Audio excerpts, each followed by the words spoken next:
What's going on, Paisano? Z here. Come at you guys, well, with another market watch today. Real quickly, a couple of things. Number one, this video does not have a thumbnail. I had to record it and run out, so that's what you're seeing. Number two, guys, make sure to go check out Imperium Duelist's website, imperiumduelist.com. They got a bunch of new things. I'm actually going to have a video coming out soon. I still have to edit the video a bit, but it's an absolutely gorgeous video showing the brand new Imperium Duelist playmat.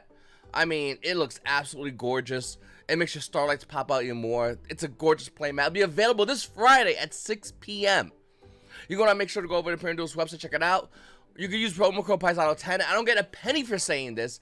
I just want to show you guys the best gear in town. And Imperium Duelist is the best gear in town. Just want to throw it out there. Like, when it comes to YuGiOh sleeves, extra deck boxes, playmats, I still use the first Imperium Duelist backpack, the Imperium Armor, as well as the new Imperium Armor backpack to this day whenever I go out and play cards, because it is the best quality gear meant for gamers, for you guys. Make sure to go ahead and check the website out once again, imperiumduelist.com. And yes, I'm wearing a T-top. I got a couple of these in summertime. Alright, let's talk about Cyerstorm Access. I gotta watch the clock because I really do gotta. I'm gonna upload and run out the door. So this set obviously has a lot of great cards in it if you play the cores. And what I mean by that is this set yells to certain players, and other players, it just kind of hushes away. I will say, looking at Cyerstorm Access, the value of these cards right now on pre-sale have pretty much tanked in value. Now, here's the question: what's going to remain good value, and what will go down? Well, if you watch my videos, you already know. Majority of these cards are going to be going down even more so in value. Though I will say a card like Chaos Angel, yeah, I don't think that's going down in value anytime soon. I mean, you can already see the available listings. There's only 4 of them. It's only a $56 card. It's not a must-have card, but it's a card you're probably going to eventually need in the game. It's a really weird card because most synchros in the game say, hey, listen, you need a tuner. In fact, this card says right here, you need a tuner and non-tuner and all that jazz. But this card also says, for this card synchro summon, you can treat one light or one dark monster you control as a tuner. That's crazy. Have a light and dark to equal level 10? Guess what? You can make Chaos Angel, and the effects are pretty good. Now, once again, this card is a card you're going to need as a one-of. Some builds I'm seeing, people are testing 2 of these cards. If you're playing 2 Chaos Angels, you have a very long game you're playing in, and good luck, because that's crazy.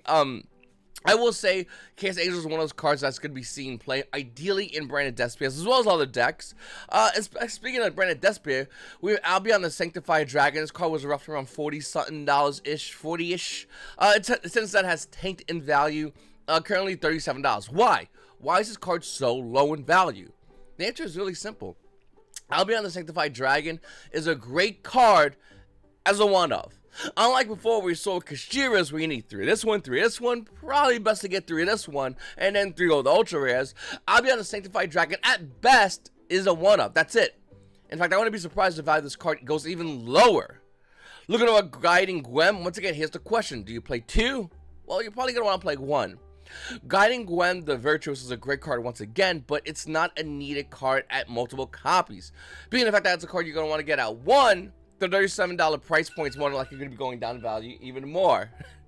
I will say, with the Starlight Rare ideally coming out, it'll probably be worth roughly around $300-ish, maybe 4. But then it's going to be going down in value once again. I wouldn't be surprised if the Starlight Rare of Guiding Gwen hits the $200 mark. You need 1, but that one does a lot of things. Despia and Ludaref also being roughly around $23. Once again, it's a one-of. The value of this card will tank. I'll probably hit like $8. Vicious Astrolabe. Now, I don't know what's going to happen with this card. Is it going to see play? Is it not going to see play? Is it worth it? Will it make a meta deck out of itself? I really don't know. I'd love to know what you think about that in the comment section down below. Gold Pride? No, screw that. I don't talk about that. That is cheeks. Bestial Disbatter, once again, it's a really expensive ultra rare. Is it going to see play? I don't think so. I think as far as synchros for branded specifically, Ludaref and Chaos Angel will take those 2 slots. You just don't have room to play a Bestial Disbatter. Maybe I'm wrong. Maybe it will. I don't know. Manadomes or Manadiums, are they worth it? Are they good enough? Let me know in the comments down below, because I feel like a lot of these decks are really going to be good out the gate. Because we got a new core set, but the minute everyone knows how to beat their Kung Fu, it's not really that strong. In fact, I would argue other cards like Joe and Lockbird are going to be really good this format. Just like when we saw the last core set of Photon Hypernova, Nibiru was the all-star. Arguably saying, I think that My brain just like shut down.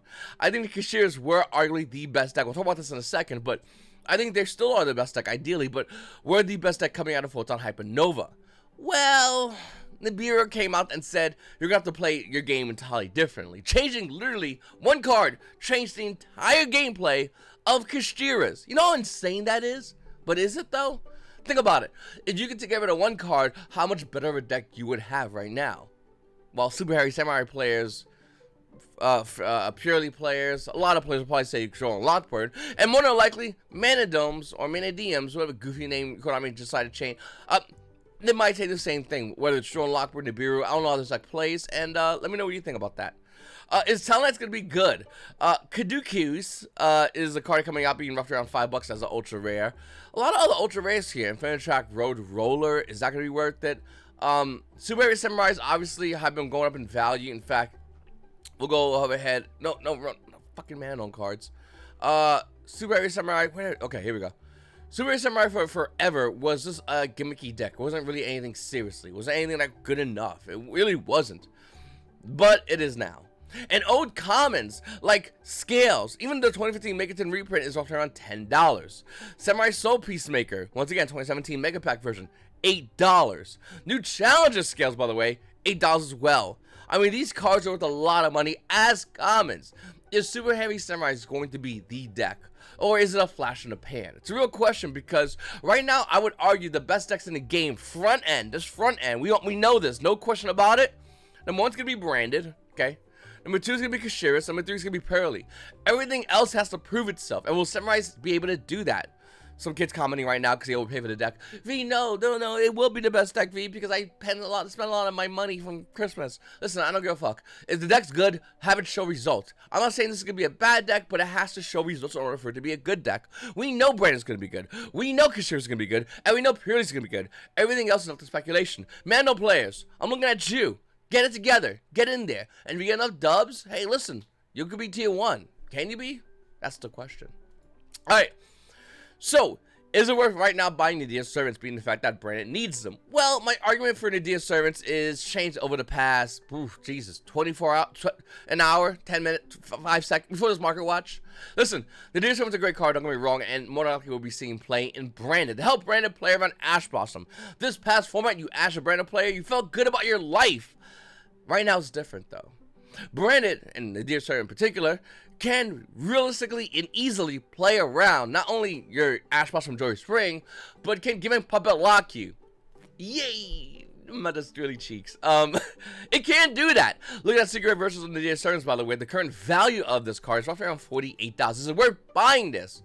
My argument for that is not really yet, and here's why though. I think you should buy the ultra rares, and the reason why, and once again, this is my recent epiphany, because as of literally a day ago, I was about to buy the secret rares, drop 120 bones on them roughly, maybe a little more with taxes and all that goofy stuff. But $8 for an ultra rare is not a bad value for a card which we don't know how many is going to be able to fit into the deck. We don't know if we're going to play this card. We know we're going to play 2, 1, 3. We have zero idea if this card will even stay around. So I drop $120 is my argument to myself, and I wanted to share it with you in the market watch. Bistulu Bellion, on the other hand, is a card you're going to want to grab. Now, hold on one second.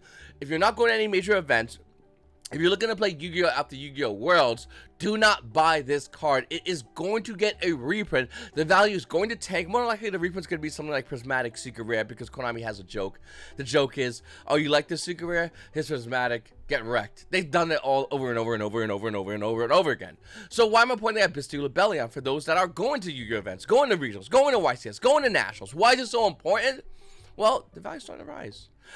It was previously roughly around $60. Looking at it right now, it's roughly around almost near $70 a copy for Bistulu Bellion. And you're going to want to grab this card because if you're looking to play Branded, this is a card you need. If you're looking to play Dragon Link, this is a card you need. And I think, by the way, I want Dragon Link to do good because they kind of just became like, they were like the person that everyone was like everyone hated because they were everywhere. And then went away, and I kind of want to see Dragon Link come back into the game. Am I the only one? Like, I just want to see what happens. It could be really bad or really good, but I really want to see it. Alright, then we have Aluber, Justice, Despia. Any of the branded stuff starting to slowly rise in value. Aluber, though, hasn't really moved that crazily, to be honest with you, though. Look at the current value, it's roughly around $32 with shipping. about stabilizing its market price. It's showing it go up a little bit, but for the most part, it's stable. All the branded core stuff has been stable. Now, this tells me, and I'll let know what you guys think about this, that all the branded players already have their branded stuff. There's no one else coming out of nowhere going, man, I'm going to buy branded. It's just not happening. And maybe I'm wrong. Maybe there are resurgent of branded players, but I feel like everyone that has this deck have already had it for a while. Maybe they need a card here and there, but for the most part, they have the deck. It's just an extra accessory at this point. With the new support, new cards coming out, is it worth getting it right now, or do you want to wait for something like maybe like Samurai Sabu, the breakout deck, or Manadone? Well, that's up to you, I guess. But what I will say, if you are looking to play branded, you're going to need Gimmick Pumpkin Nightmare. This card at Number Hunters has been, well, declining in value, ideally, theoretically. Realistically, it's still a $13 card. Now, for anyone to go in Minute V, this might get hit in the ban list. Branded has so many, and I mean, dude, stop. Like, so many other cards that are like Gimmick Puppet Nightmare. This is the best version of it. So, Konami wants to go ahead and ban Gimmick Puppet Nightmare. They still have to ban a ton of cards. I might do a video talking about branded and other cards that could be a substitute for Gimmick Puppet Nightmare in the future. In fact, I'll have a future branded deck profile coming up on this channel. But what I wanted to say is, Gimmick Puppet Nightmare is the best version, but there's still, like, a couple other cards that basically lock your opponent out the game. Not only that, but there's also still other ways to bring it out. Before, you asked me a week or two before, hey V, does Konami ban branded Expulsion? I go, yeah, take that. Dude, they made branded Expulsion and a fucking monster that can be brought up by branded Fusion. So imagine, you just go Abject Sanctified Dragon, use this effect, and look at that, that's branded Expulsion if you ask me. Like, they ban branded Expulsion, you go, oh yeah, and what are we gonna do? Branded Fusion, make this guy, and you get locked out. It's insane. Alright, looking over at Purely's, the value has been rising increasingly, insanely. Regular Purely Ultra at Amazing Defenders used to be a $25 card. It's currently $42. The Seer is $130. Is it worth the hype? Comment down below, let me know actually. If you're looking to play against Purely's, you're going to want to go ahead and grab a card called XYZ Encore. You don't need to know much about this other than the fact that it really hurts Purely's a lot. Like, it's the best anti-Purely card in the game. The card's still expensive, but you're going to need it if you're going to any event. I also want to add a note saying that the Megaton listings are only 12. The original print at JOTL are roughly around 38. And after that, you're hitting some pretty insane prices for XYZ Encore. So going into Kashiras, I still think this is the best deck in the game. In fact, I'm confident that Kashiras is still going to be winning a lot of events that I don't go to because Brandon's the best deck. But listen, looking over at Kashiras, I do think that this is still a really good deck. But the value of Kashiras has, for the most part, tanked. And this is indicative of an upcoming ban list. Come out today, tomorrow, we don't know. But the value has hit the floor with Kashiras. Cards like Kashira Theosis used to be $100, it's $10. In fact, going over here, cards like Pressure Play Ray Soft used to be $100, it's $21. $35 Arise Hearts? How about $5 Arise Hearts? The Ultras are a joke. The only one that actually has any kind of decent value is Tillamook's Kashira being roughly around $8. And to be honest with you, that bad boy was roughly around $30, $35 for a while. So, what do we make of all this? I think every player that's playing Kashiras is expecting an impending ban list to hit Kashiras. Wouldn't be surprised if it does. And I do think every player that wants to buy Kashiras, like myself as well, by the way, is just waiting to see how bad Kashiras get messed up. Could they get the Tealman treatment, or Konami just beats them with a bat repeatedly and throws them in a ditch? Or could it just get a little slap in the hand? Hey, listen, Kashira players, I only want you to play 2 Arise Heart, says Konami, as they fold arms his back and goes, we know our game. This is so fucking, this job's so easy. Like, I want to know what you guys think about this in the comment section down below. Is it worth it, or should you wait? I'm personally waiting because I do want to play Kashiras. I think it's a really good deck, but how badly is Konami going to beat the shit out of this deck? Obviously, there's a lot of picks are in the extra deck, as a lot of YuGiOh players looking to go ahead and say this card and that card. And yeah, I want to blame them whatsoever because this deck is pretty good. Also, if you have Gold Pride, sell it. Gold Pride's a goofy archetype. But if you know my Gold Pride blah blah blah deck, it's a gimmicky deck and it cannot really consistently beat the best deck competitively, in my opinion. Tell me if I'm wrong. And guys, like I said, make sure to go over ahead and check out Imperium Duelist. Imperium Duelist is such a great, these guys are amazing. Just absolutely gorgeous deck boxes, gorgeous playmats, gorgeous sleeves, gorgeous outer sleeves. I use all this stuff. Check out their new, dude, they have one-piece outer sleeves. Like, no one is doing that except Imperium Duelist. And it looks absolutely gorgeous. Once again, I'll have a video coming out about that. It'll be edited, coming out soon. It's your boy V, and you boys all have a great day.